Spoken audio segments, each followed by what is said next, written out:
Parents to get major relief in back-to-school shopping with ABST reduction set for August 28 and 29. Cabinet to consider fresh recommendations on repairs to Portworx Dam spillway to increase its capacity.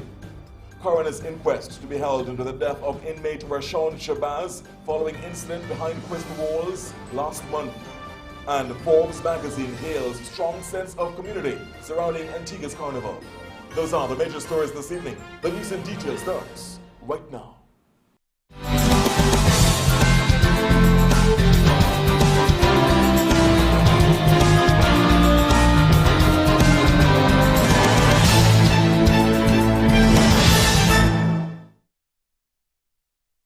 The local evening news is brought to you by Nagico, local agents Bryson's Insurance. Thank you so much for joining us for the ABS Evening News on this Wednesday. A special welcome to those joining us on our various online platforms. My name is Garfield Burford, and as you join us at the top of this hour, a major developing story this evening. We can report that families will get another break on the cost of back-to-school shopping, with the government set to introduce a reduction in the Antigua and Barbuda sales tax, the ABST, on selected items within days. It has been confirmed that the reduction in the ABST will take effect on August 28 and 29, just in time for more cost savings on back-to-school items. While the move follows the government's first ABST free back-to-school weekend in April, when shoppers paid no ABST on selected items during the tax-free period, or the tax reduction period. The decision was initially announced earlier this year to help as part of a slew of measures being taken by the government in response to cost of living concerns. Now, full details are to be provided during the post-cabinet media briefing at 9 tomorrow morning on all ABS platforms. Director General of Communications in the Prime Minister's Office, Maurice Merchant, will outline the items that will be covered by the ABST reduction. Again, the dates, August 28 and 29. Government indicating that this will take effect to assist parents and guardians as they complete back-to-school shopping. Well, staying with news about education, the ministry says its extended school hours pilot will not expand to additional schools this academic year. Director of Education Claire Brown told ABS News the ministry has yet to complete an evaluation of the program's effectiveness. Well, the extended hours pilot now remains limited to Sir Noble Richards Academy. Well, the program was first introduced 2 academic years ago at the SNRA and Glanville Secondary School, which kept students on campus until later in the afternoons. Now, Glanville's merged with Pierce Secondary last year and is no longer part of that pilot. Director Brown says the ministry wants a clear evaluation of the pilot before considering any expansion. We will continue to work with SNRA, and then once we make a clear evaluation and we determine the other resources available to spread it across to other schools, then we will so do. Well, Brown also says the ministry wanted to test the program in both a smaller and a larger school before considering a wider rollout. But he says several other schools are already keeping students engaged beyond the regular dismissal time, even without a formal program. Many schools continue to work with students beyond the 1:30 school hour. So in as much as we have not formalized with other schools, there are many other things going on, extracurricular things going on at schools like Princess Margaret and other schools. Director Brown says the ministry will continue to work with the 2 pilot schools as it works out what additional resources would be needed to expand the program further.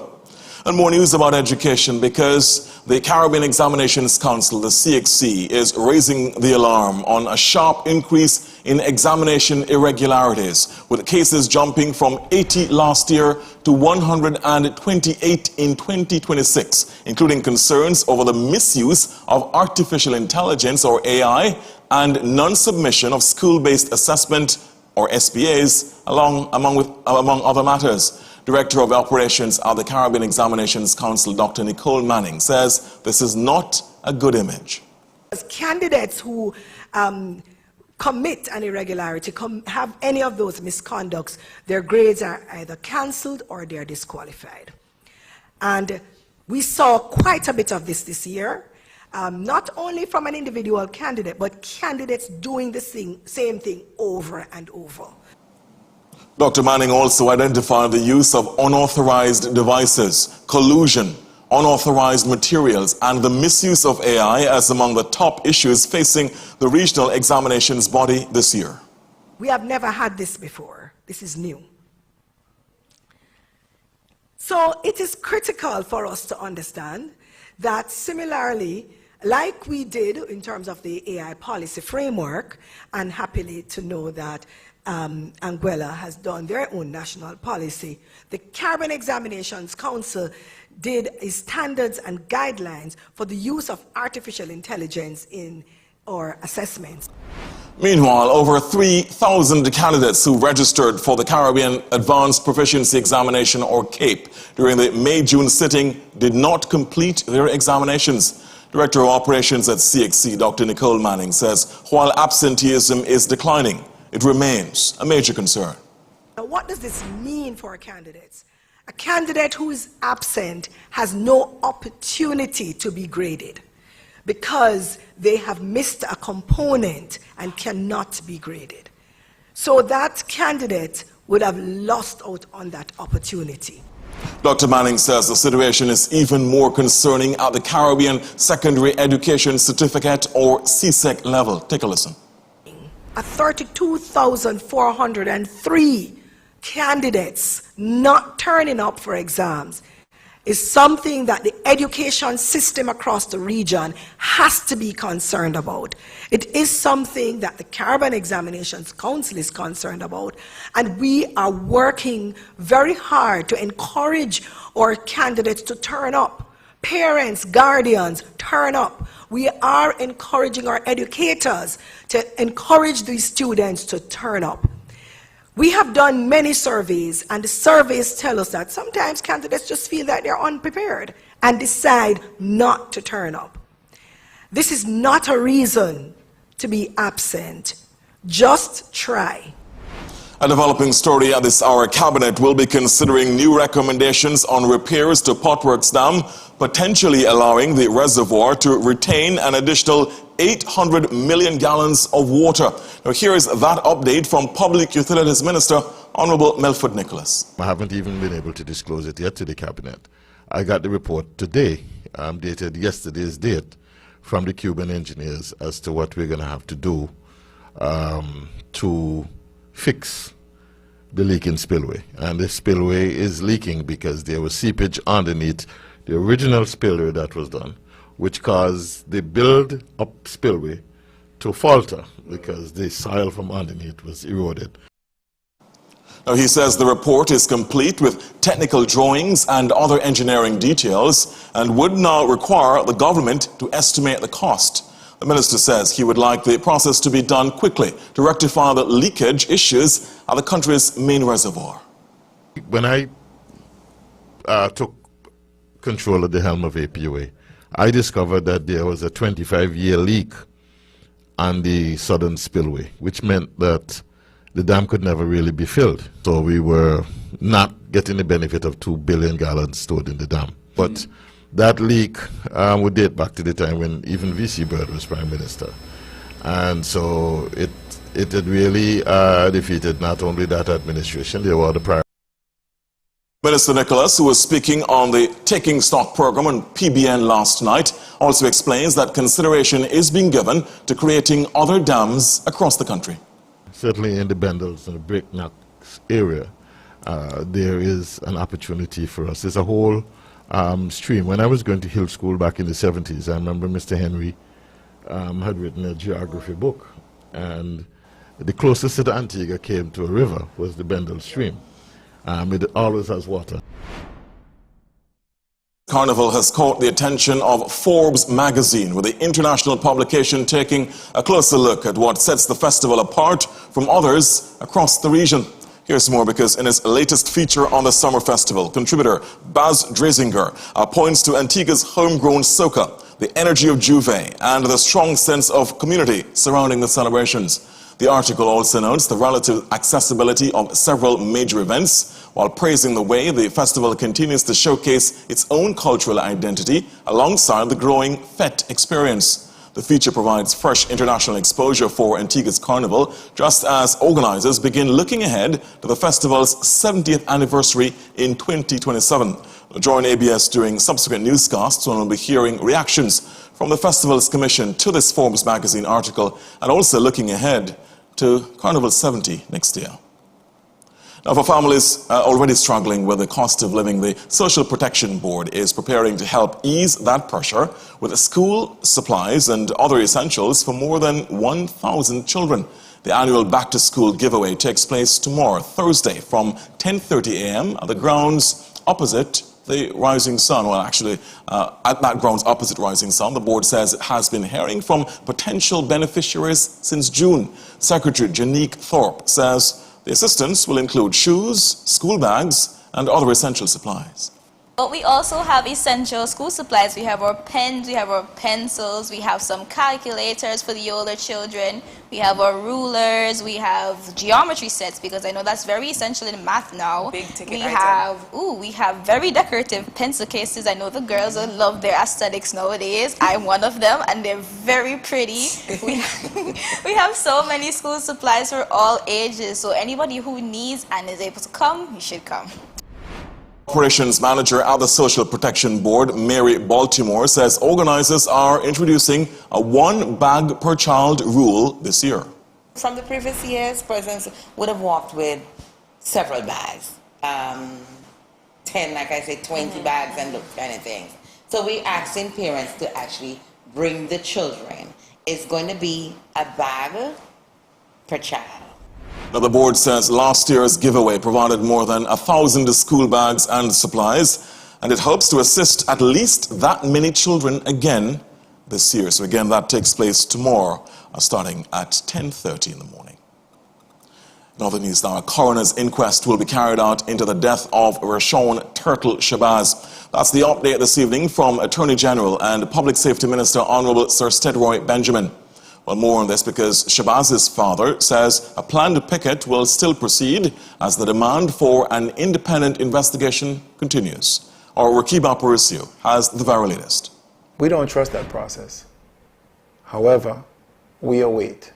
It has now been almost a month since inmate Rashawn Turtle Shabazz was pronounced dead at Sir Lester Bird Medical Center.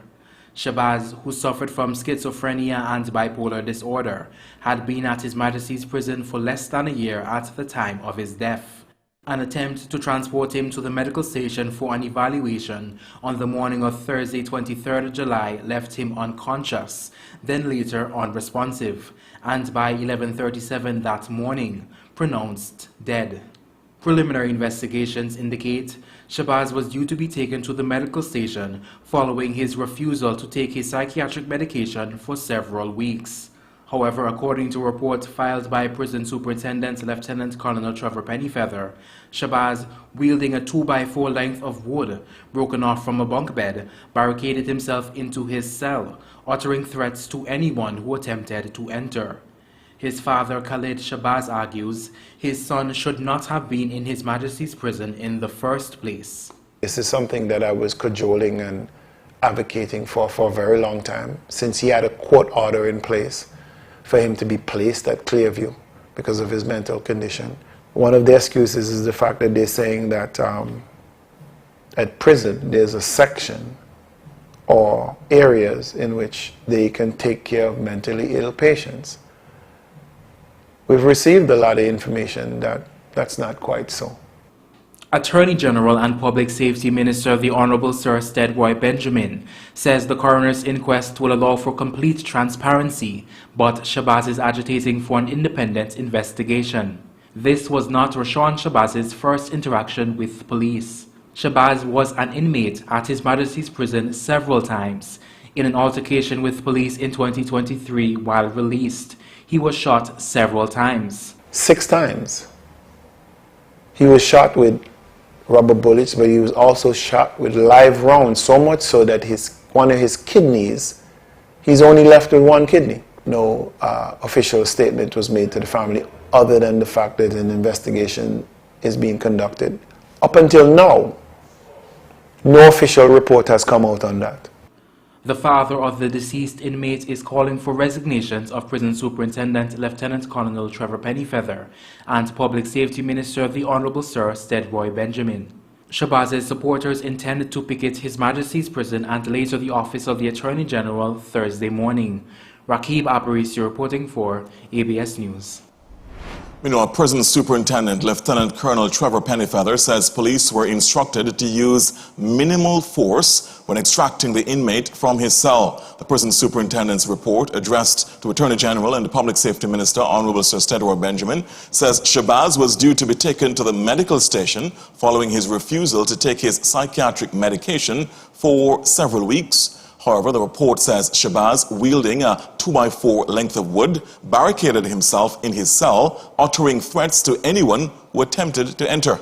A separate report from Police Commissioner Everton Jeffrey says officers used smoke or tear gas to gain entry after an earlier attempt by prison officers to use pepper spray was unsuccessful. Lieutenant Colonel Pennyfeather's report corroborates the police's use of an irritant, adding that rubber bullets were also used in the extraction process.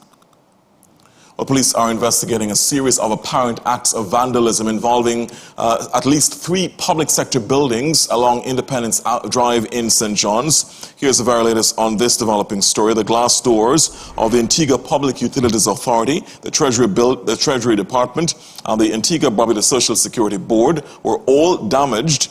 It is not clear if the acts of vandalism were carried out by the same person or group. The incidents are believed to have occurred sometime between Tuesday night and the pre-dawn hours of today. Preliminary information indicates nothing appears to have been stolen during the offices or from the offices during those incidents. As we mentioned, police are continuing their investigations. This is what our news team witnessed as we went onto the streets this morning following reports that we received. So at least 3 buildings in the Independence Drive area of St. John's damaged, the glass doors damaged. Not clear what was used to damage the glass doors. We'll keep across the story as the police investigation continues. Now, Prime Minister the Right Honourable Gaston Brown is warning residents about an online scam that uses artificial intelligence or AI and government branding to make a false offer of weekly payments. Beware of online scams which use AI deepfakes of public officials to deceive you, according to the Prime Minister. The advertisement appears to promote a government benefit program. It asks people to pay $675 Eastern Caribbean dollars to register and claims they could then receive up to $8,100 a week. Now, the ad also uses the logo of ABS, the national broadcaster, to make the offer appear to be legitimate. But that program does not exist. ABS has never reported on such scam. Well, the content is part of a growing problem involving AI-generated deepfakes. Similar attempts have been made in the past using other reputable media sources. Again, if you see this online, beware, it is fake. The Prime Minister making that warning clear again online. Well, this ABS News update now. It's been nearly a month since Shanette Jacobs was last seen, and her family is continuing to ask for your assistance. They say there are still no new leads in that search. Jacobs was last seen on July 25 in the Browns Bay, Nonsuch Bay area. Here's the very latest on this because Rachel Rayburn tells ABS News the last organized search took place Tuesday, August the 11th, over a week ago. She says concerned citizens have continued reaching out to their contacts for help with further search efforts, but have not received a response. Rayburn, the daughter, says the family is planning a prayer gathering, though details have not yet been finalized. Jacobs is about 5 feet 4 inches tall, brown in complexion, with black and gray hair. She was last seen wearing a yellow construction helmet, a gray long-sleeved shirt, dark green trousers, and gray Converse shoes. If you have any information which could assist in the search, the ongoing search for Shanette Jacobs, you are asked to please contact the nearest police station or, of course, Crime Stoppers at 800-TIPS, 800-8477. You can contact the family as well, but any police station will be able to take that information as the family is desperately searching for their loved one. Now, members have been sworn in for the Social Security and Income Tax Appeals Boards. The members received their instruments of appointment from Governor General, His Excellency Sir Rodney Williams, during ceremonies at Government House on Tuesday. as several statutory boards are reconstituted following the April 30 general elections. Here's the latest. Laurie Freeland returns as chairman of the Income Tax Appeals Board and is joined by members Maureen Payne-Hyman, Francine Albertine, and Denise Armstrong, as well as Board Secretary Beulah Buckley. The board gives taxpayers the right to appeal an income tax assessment under the Income Tax Act. It can either reduce an assessment found to be an overcharge or increase one found to be an undercharge. Sir Rodney says the board's role is to examine each case impartially, without favoring either the taxpayer or the Revenue Authority. Meanwhile, the new chairman of the Social Security Board is Joy Dublin Baptiste, with returning members David Mathias as director and ex officio member, Alric Daniel of the Antigua Trades and Labor Union representing employees, Sherry Ann Brazier of the Employers Federation representing employers, Martin Cave of the Chamber of Commerce also representing employers, and Board Secretary Phyllis Davis. Now, Dwayne Edwards is to be sworn in at a later date, while a deputy chairman is also to be named at a later date. The board's 3-year term runs from June 1, 2026 to May 31, 2029.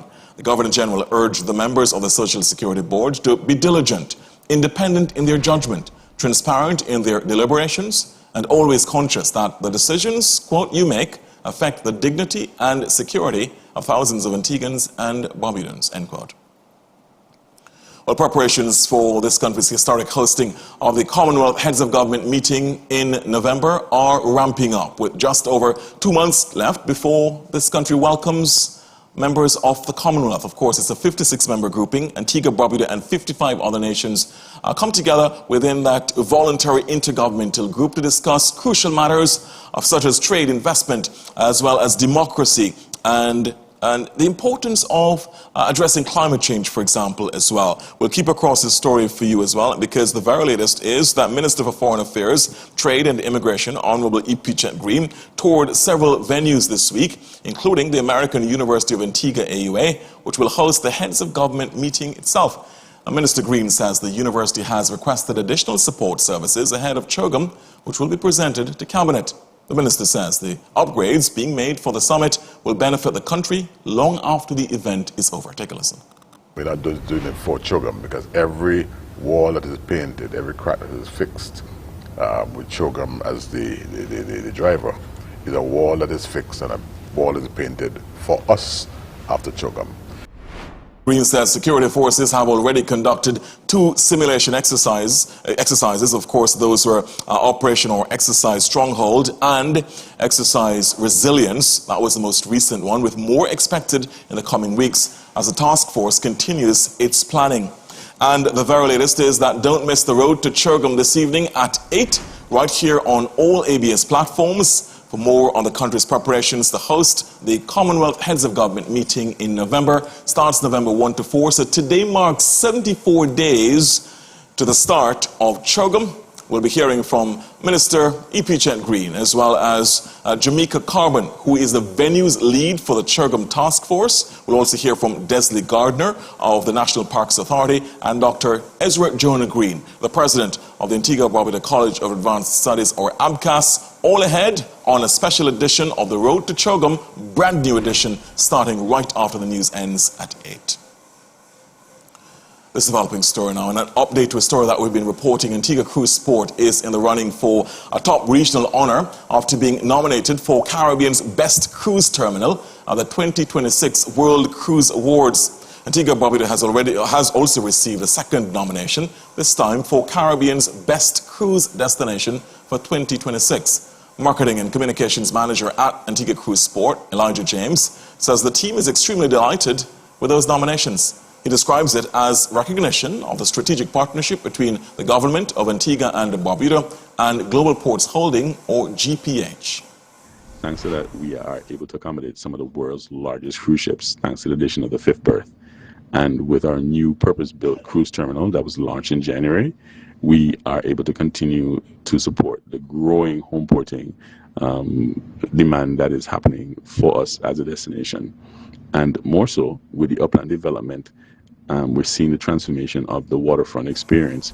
Well, James says the reality is that every time a cruise vessel docks in Antigua and Barbuda, the capital is transformed, creating opportunities for a wide range of stakeholders.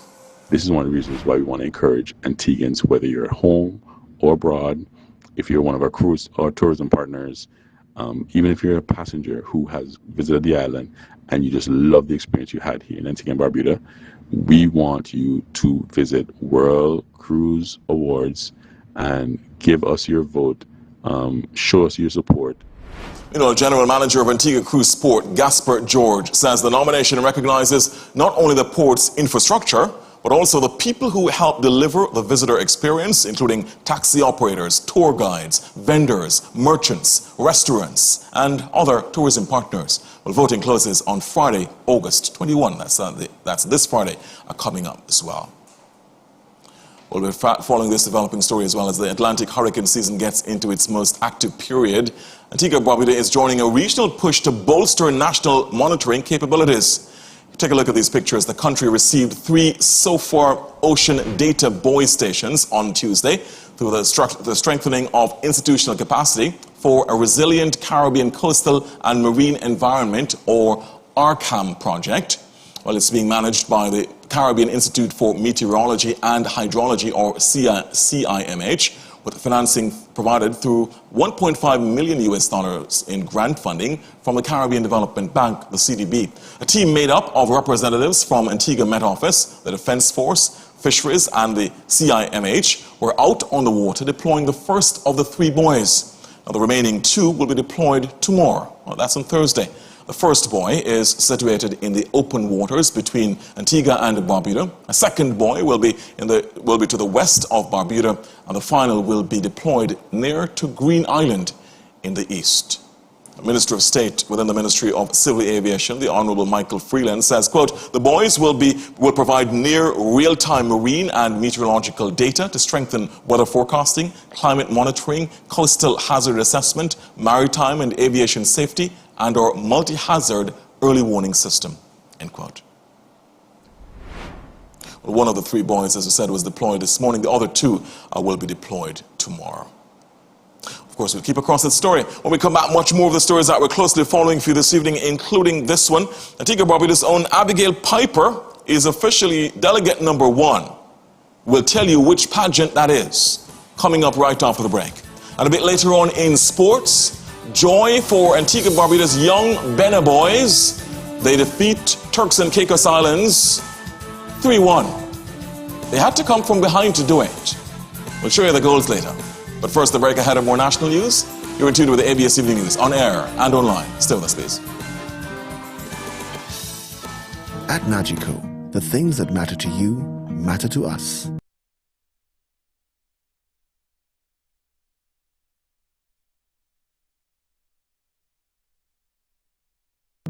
Like knowing you're covered when your house gets flooded, getting your settlements quickly and fairly when a fire hits your home, and making sure your business can keep going even after an accident happens on site.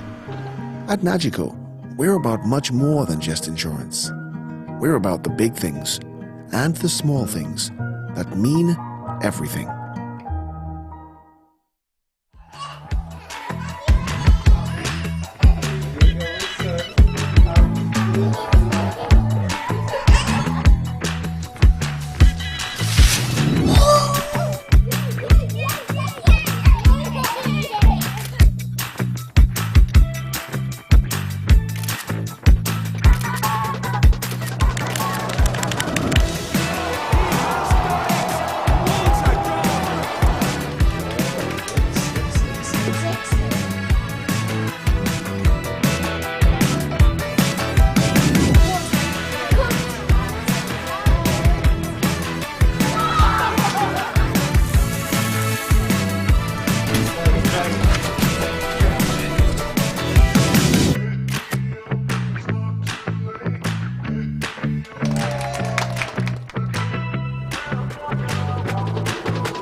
On your mark. For the mornings you were up before the sun.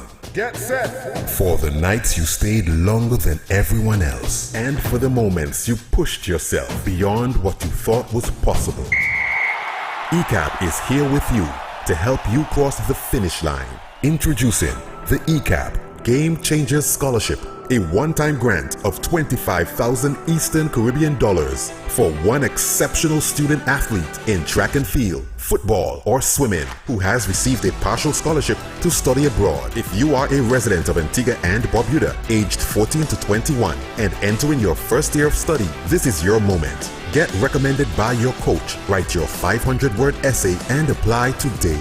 Visit ecabank.com or email gamechangers@ecabank.com for more information. Applications close August 21st, 2026. The Eastern Caribbean Amalgamated Bank. Our future, our bank.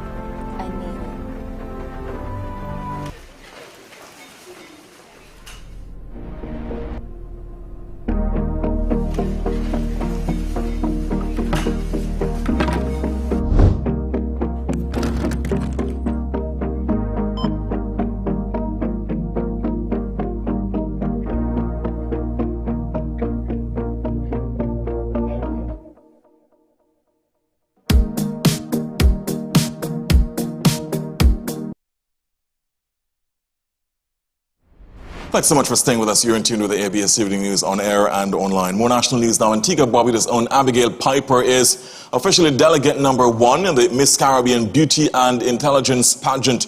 Piper is already making her mark, bringing confidence and energy to the competition.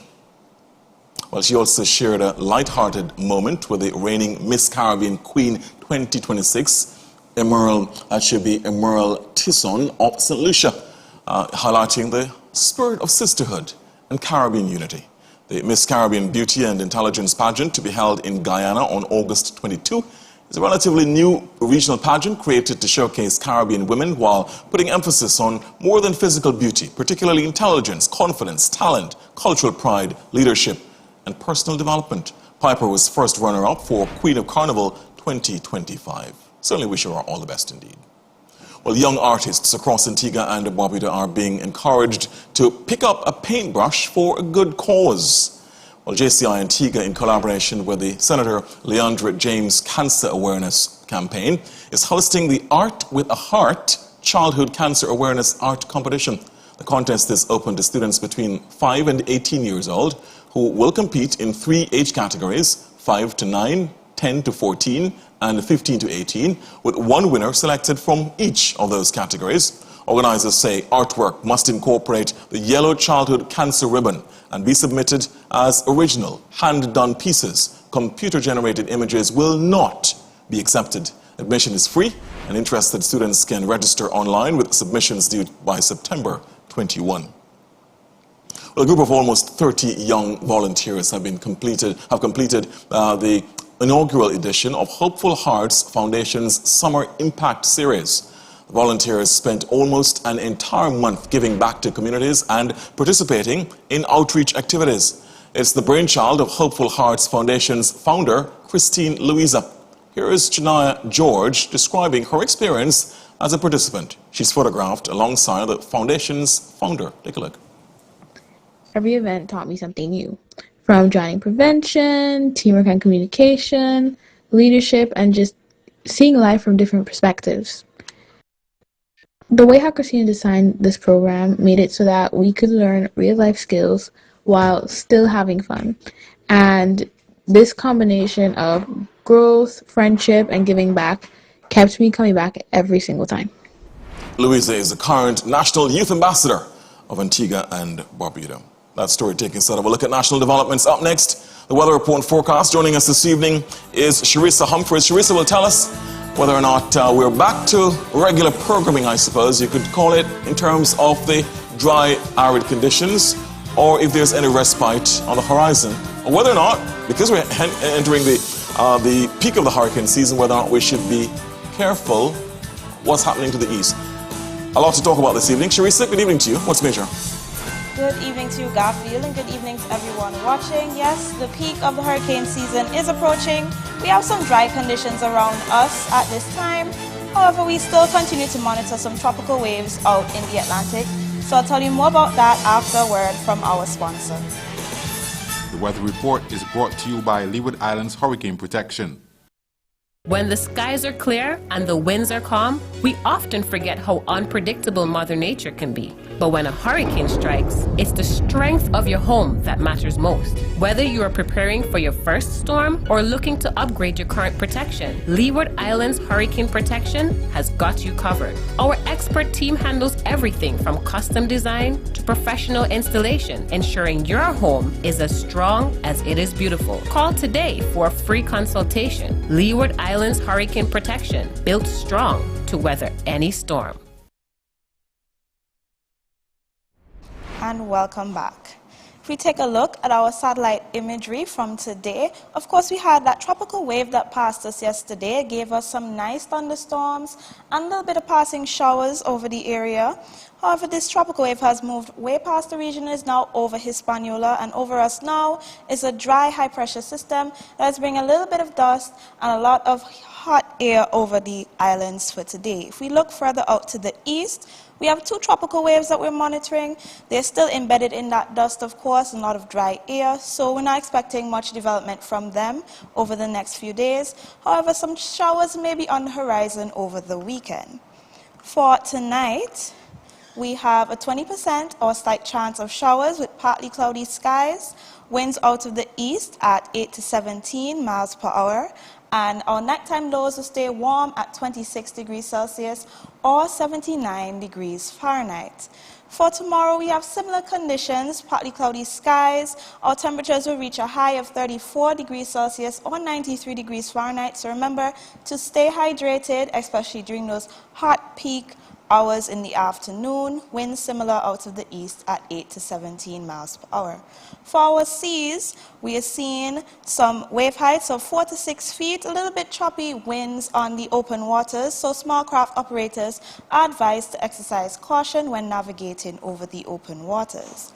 For the next 4 days, we're seeing similar dry conditions tomorrow into Friday. With those two tropical waves coming into the region, a little bit of moisture will come in, so we up the chances of rain to a 40% on Saturday and Sunday. Temperatures will stay 34 for the rest of the week during the day and 26 at night. Winds are supposed to pick up a bit during the week, so may have a little bit of windy conditions as well. And our seas are supposed to go down to 3 to 5 feet by Saturday and Sunday. With that, I've come to the end of tonight's forecast. Remember to stay with us on our social media platforms. And now back to you, Garfield. Thank you so much. Really appreciate it, Charissa. So, not much in the way of showers that we can expect.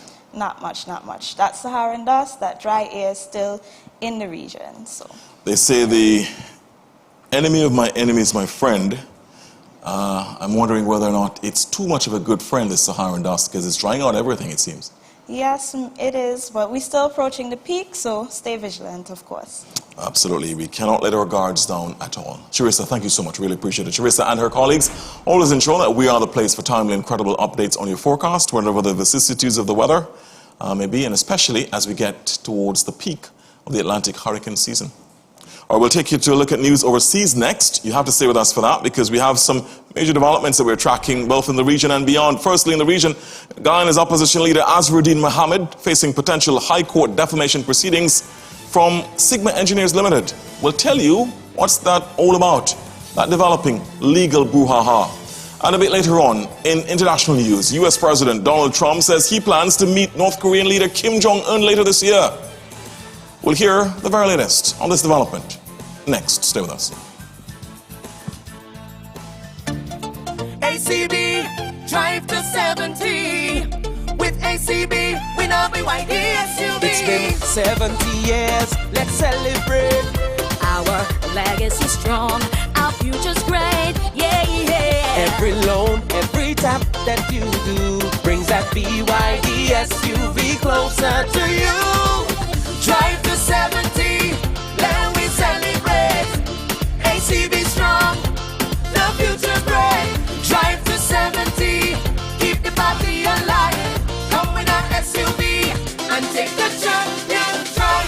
every loan you take, every tap you make. Yes, each one gives you more chances to win. The prize? A brand new BYD SUV. 70 years strong, take a victory ride. Drive to 70, keep the party alive. Come in a SUV and take the champion drive. Terms and conditions apply. From the richness of the Caribbean soil,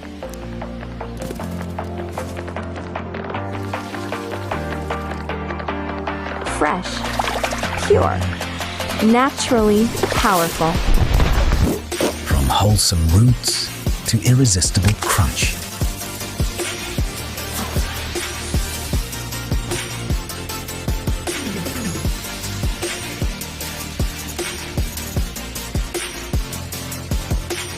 Made for your kitchen, your business, Your lifestyle. export quality, Caribbean grown.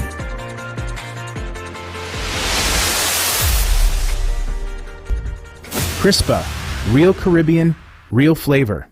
Available now.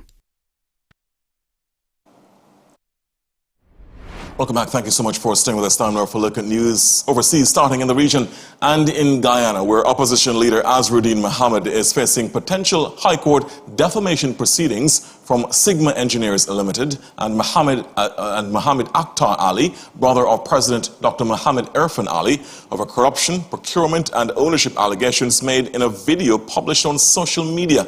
Lawyers representing both parties have reportedly issued formal letters to Mohammed demanding the immediate removal of the video, a full retraction of the allegations, an unreserved apology, and payment of legal costs. As we hear from HGP TV. Lawyers representing Sigma Engineers Limited and President Irfan Ali's brother Mohammed Akhtar Ali have dispatched legal letters to opposition leader Azruddin Mohammed following allegations he made during a video published on the T. Mohammed's Facebook page on August 17. Mohammed alleged, among other things, that Sigma Engineers was effectively connected to Akhtar Ali and had secured billions of dollars in government contracts shortly after its incorporation. He also raised allegations surrounding the company's involvement in several water treatment projects, its employment practices, and the drowning deaths of 2 children near the Bachelor's Adventure facility. Sigma, through attorney-at-law Sais Gunraj, has categorically rejected those allegations. The company says it has received only 1 government contract since its incorporation in 2022, a 2026 contract for rehabilitation works at the Guyana Water Incorporated Shelter Belt, and maintains that work on that project has commenced and remains active. Sigma says it was never awarded the other contracts attributed by the Mohammed. Well, the Caribbean Examinations Council has released its 2026 regional examination results with more than 118,000 students sitting the Caribbean Secondary Education Certificate or CSEC examinations this year across the region. More than 26,000 students also took the Caribbean Advanced Proficiency Examination or CAPE.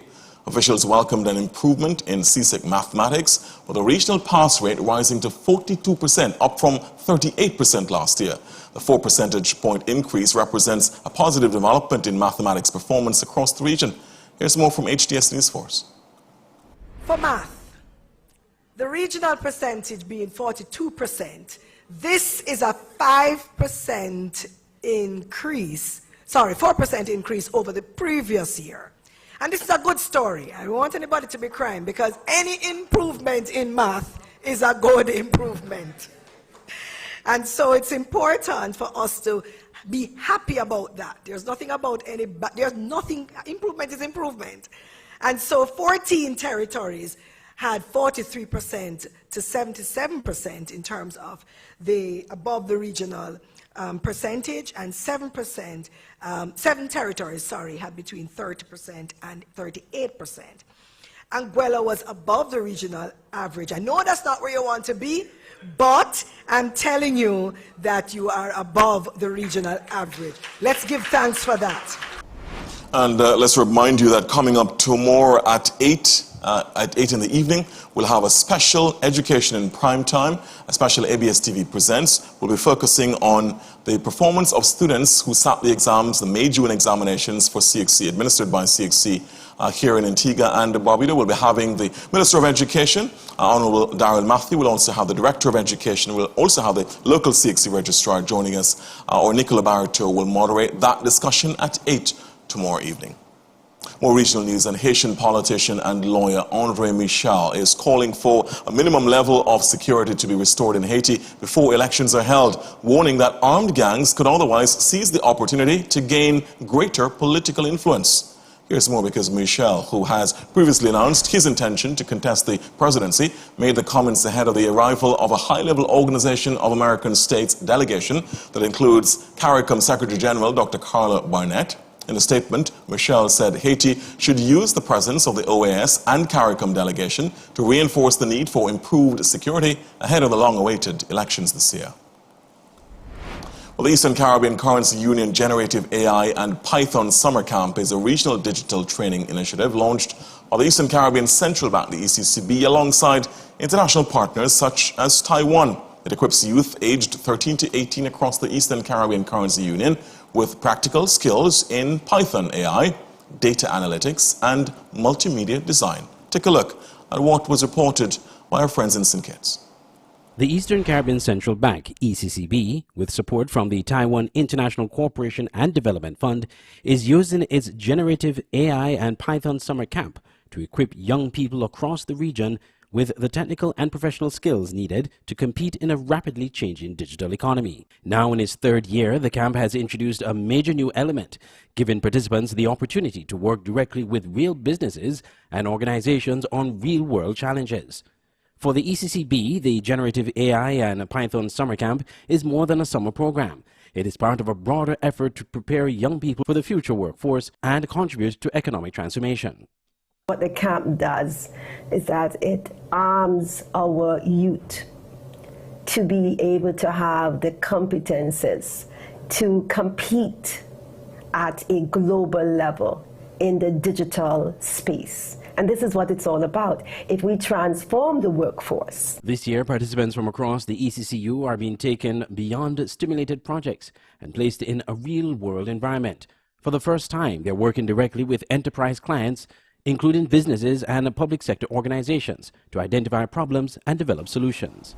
Well, thanks to my friend Andre Huey at Palm Branch Media in St. Kitts for that update. Up next, we'll take you to a look at news farther afield, including the latest on President Trump saying he plans to meet North Korea's Kim Jong-un later this year. Stay with us. Welcome to Hadid Dental Clinic, where your oral health and beautiful smile are our top priority. We utilize state-of-the-art technology, like advanced panoramic X-rays, for precise diagnostics. Our experienced team is dedicated to providing comprehensive dental care, from routine checkups and restorative procedures to enhancing your smile with professional teeth whitening. At Hadid Dental, we embrace innovation, like advanced intraoral scanning for accurate digital impressions, ensuring the highest quality and efficiency in your treatment. Whether it's complex procedures or detailed imaging, our commitment is to your lasting oral health. Hadid Dental Clinic. Your smile, our priority. Visit us today.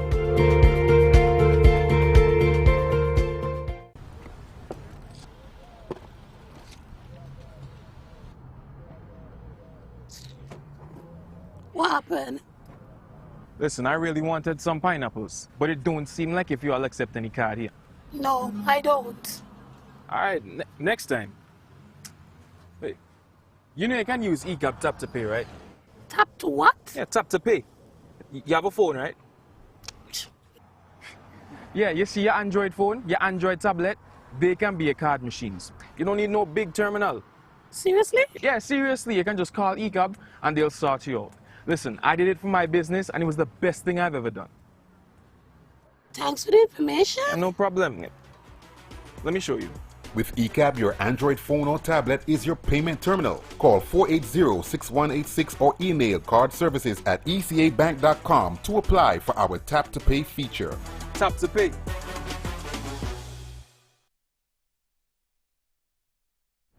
Welcome back. International news now. U.S. President Donald Trump says he plans to meet North Korea's leader Kim Jong-un later this year, signaling a possible return to direct diplomacy between Washington and Pyongyang. Now, Trump's comments come days after he said he had ordered U.S. forces to scale back joint military exercises with South Korea. Here's more from Euronews. U.S. President Donald Trump said on Wednesday that he will be meeting with North Korean leader Kim Jong-un later this year. Trump also gave an unusually specific assessment of North Korea's nuclear weapons capabilities, saying they possess 57 nuclear weapons. I get along with him, and you know what? The fact that I get along with him, that's a good thing, not a bad thing. He has 57 very powerful nuclear weapons. Should have never allowed it to happen. They should have never allowed it. If I were president, I wouldn't have allowed it. But he's got them. Trump gave no further details on the planned meeting with Kim, which would be their first since Trump's first term in the White House. The announcement comes days after Trump scaled back joint U.S.-South Korea military drills, which he said sent an inappropriate and hostile signal to Pyongyang. He also described North Korea as unthreatening and respectful during his presidency, though it has conducted a series of missile tests during that time. U.S. President Donald Trump says the United States and Canada have reached a last-minute agreement that will halt planned 50% tariffs on Canadian goods entering the U.S. President Trump also said the deal would eliminate what he described as, quote, tremendous Canadian duties imposed on U.S. farmers. Here again, let's turn to Reuters for that update.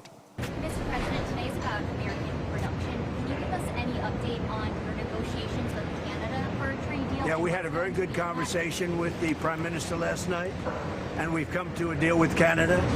As you know, the 50% tariffs across the board were going on against Canada today, and they called yesterday and they gave us the points that we had to have. Very fair deal for both. The tariffs will be non-existent for our farmers. Our farmers were paying tremendous tariffs into Canada, and those tariffs are going to be totally eviscerated, down to zero. Is the U.S. going to lower tariffs on Canadian autos or we're doing certain things. Got to give something, and we're doing certain things. They were paying a high number. We're reducing it a little bit. It's good for everybody. But our farmers are going to be thrilled. Our manufacturers are going to be thrilled. And basically, we have no tariffs going into Canada anymore. Canada was charging us tremendous tariffs. We no longer have any tariffs. We're also following this developing story now to Israel, because the Israeli military has confirmed for the first time that it opened fire on a car carrying 5-year-old Palestinian girl Hind Rajab, who was killed along with 6 relatives in Gaza in 2024. Rajab initially survived the attack and answered a telephone call during which she pleaded for help. The call lasted for hours. An ambulance sent to reach her in a move coordinated with the Israeli army was then shelled, killing 2 paramedics. Hind's body was recovered days later, along with the others killed. Well, that's where take us out of a look at news from overseas. Up next, a quick look at the sporting developments. Joy for this country's young Benin boys at the CFU Under 14 Boys Challenge Series in the Dominican Republic. A 3rd straight win on the trot. We'll have that story next. Stay with us. Reporting live from Caribbean Union Bank's press conference, where bank representatives will address its customers and the media, explaining just how CUB simplifies life through its financing. Today, my team and I will share with you how CUB's financial solutions are designed to simplify your life. Now, let's open the floor for any questions that you may have. How can you help me as a retiree? That's a good question. We offer customized retirement solutions at competitive rates. How easy is it for me to switch my mortgage to CUB? With attractive interest rates and minimal switching fees, CUB makes switching mortgages easy. Do you offer point-of-sale machines? Absolutely. All point-of-sale systems can speed up checkout and boost sales. Those were great questions, and our team is here to further support you. We're Caribbean Union Bank, the bank that cares, and our doors are open to welcome you.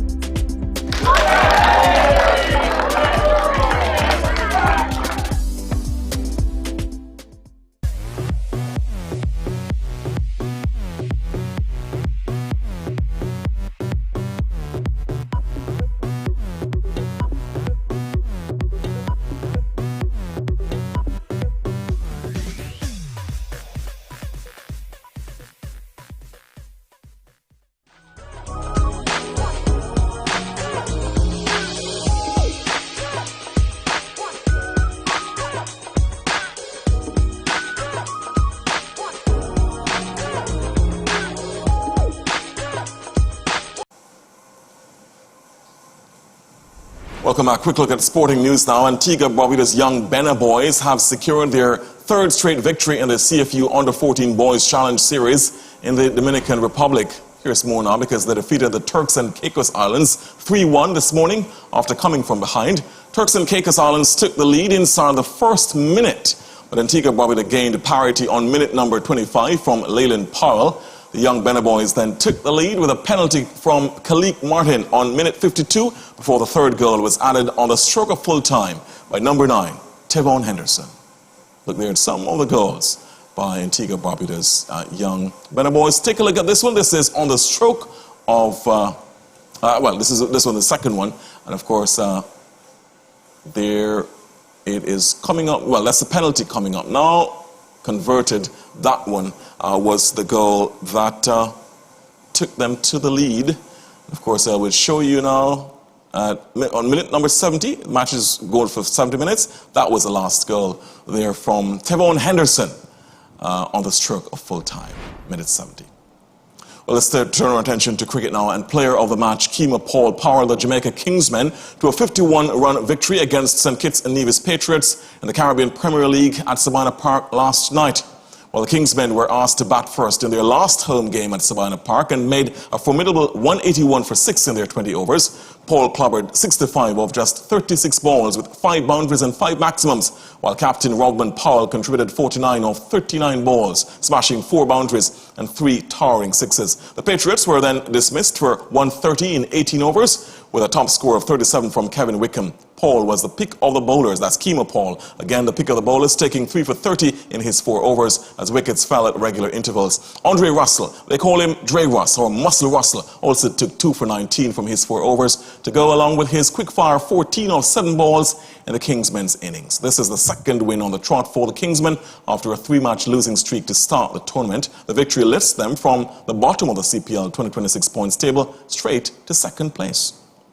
And as we speak, a match is now ongoing in the Caribbean Premier League, the greatest party in sport. It is pitting host St. Lucia Kings against Guyana Amazon Warriors at Gros Islet. Amazon Warriors won the toss, chose to field first, and St. Lucia Kings in the 8th over are 62 for 3. 62 for 3, they are St. Lucia Kings batting first, asked to bat first, while the Guyana Amazon Warriors. That match taking place at the Darren Sammy Stadium in Gros Islet. All right, let's turn our attention now to a look at football. And Bayern Munich midfielder Jamal Musiala says he is being treated for a neurological dysfunction after collapsing during a match for the second time in a 4-day period. Well, BBC Sport says Musiala collapsed on Tuesday, 6 minutes after coming off the bench in Bayern's 4-2 friendly victory at Heidenheim. The 23-year-old appeared dazed as he received medical treatment and was helped off the pitch. The incident occurred after he collapsed during Saturday's 3-1 friendly win over RB Leipzig in Munich. And finally, look at tennis. And Nick Kyrgios has been provisionally suspended from tennis after testing positive for cocaine. Well, the Australian submitted a sample during the Mallorca Open on June 22 that was later found to contain benzaldehyde, a metabolite of cocaine. Former world number 13 Kyrgios has been provisionally suspended external since August 4. The International Tennis Integrity Agency said Kyrgios could appeal against the provisional suspension, but has not done so to date. In a post on Instagram, Kyrgios said he made a huge mistake and takes full responsibility for it. Under the suspension, Kyrgios cannot play, coach at, or attend Grand Slams or any events sanctioned by the men's and women's tennis tours pending the outcome of a trial. That story takes us on over a look at sports and indeed our entire newscast. Really appreciate your company. A reminder, coming up next, a special edition of The Road to Chogum. We'll keep you across the venues that will be used to host this country's, well, for the country's historic hosting of the Commonwealth Heads of Government meeting in November. It is unmissable. Coming up next. I'm Garfield Burford. See you back at 10. Bye-bye.